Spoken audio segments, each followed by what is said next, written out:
Were you let down by the 5.6 update, expecting grander, more majestic revelations for Mondstadt and its map expansion? Let me tell you why you shouldn't be. 5.6 isn't just a patch for Paralogism or Paralogism. It's the beginning of something far bigger. How, you ask? It's nothing but hilichurls and slimes again, you say? You didn't say a thing. The voice has stopped now. Let's see why together as I explain the unfolding events surrounding Durin's return, the resurgence of forbidden alchemy, and the long-awaited revelation of Naberius. 5 years in the making. Now I will keep a few secrets tucked under my cape, because I'm a terrible tease, and these pieces tie into my Celestia theory video, which, fun fact, felt almost prophetically validated by Hoyo with this patch. So do stay tuned. For now, onward we march.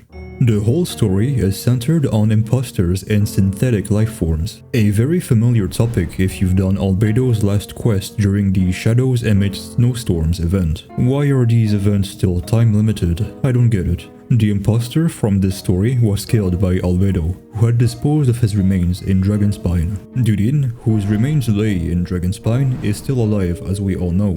However, mimetic monsters born of his life took hold of the imposter's remains. They returned the body to Durin's stomach, triggering a fusion of identities, making the spawns more intelligent overall. Also, friendly reminder, the Durin who almost wiped Mondstadt off the map 500 years ago. He was at half power. Yeah, half. Needed Barbatos and the young Anemo Sovereign to take him down. Could he beat Goku though? As Albedo confronts his origins and brings forth the inverted Tevat theory once more, he obtains materials to perform human transmutation, including flesh from the immortal monster of the Marejivari, mentioned by subtlety a while ago. From these, he synthesizes a new being, part Durin, and part human, and possibly playable. But what will his fusion inherit? The Durin's hatred? Mini Durin's innocence, or a chaotic dual-minded personality that would be reflected through gameplay? How great would it be to see him frenzy in his ult? Only one left for me to have a full Dragon Squad playable. Shukaro, come on man, please come back. Meanwhile, Rhinedottir takes center stage, or would have if the narrative didn't casually drop a lore bomb in the most deadpan way possible. Remember the heart of Naberius she recovered at least 3 in-game years ago with Albedo? Turns out it belonged not to an Archon, but to a shade of the heavenly principles, the literal ruler of life. And this information was delivered with the same energy as someone announcing lunch specials. Rhinedottir is now 2 beings in one body, which makes similar fusions, say Venti and Istaroth, seem far more plausible. This transformation elevates her beyond anything Tevat has seen before, blending the powers of the ruler of life with the mastery of a Kenrian sinner who could already manipulate life. Could she beat Kirby, though? Nah. But why would a shade ally with one of Kenria? A sinner who manipulates the abyss on top of it. Could Naberius disagree with the Primordial One's plans?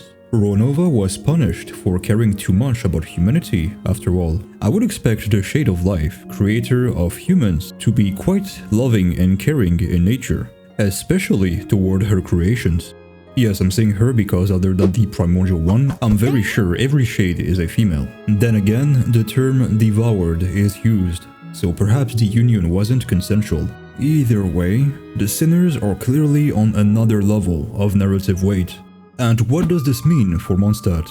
It means Mondstadt isn't the forgotten nation people once claimed. It now stands at the convergence of divine and abyssal, with Istaroth and Naberius both linked to its past and present, Varka and Boreas, the Hexenzirkel and Durin. Its future is growing, not fading, so don't let anyone tell you Mondstadt is the weakest nation again.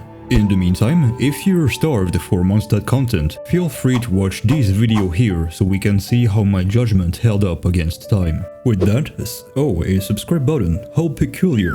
Try to catch it, here. It's part of the video, forget it. Sir Aoth bids thee farewell.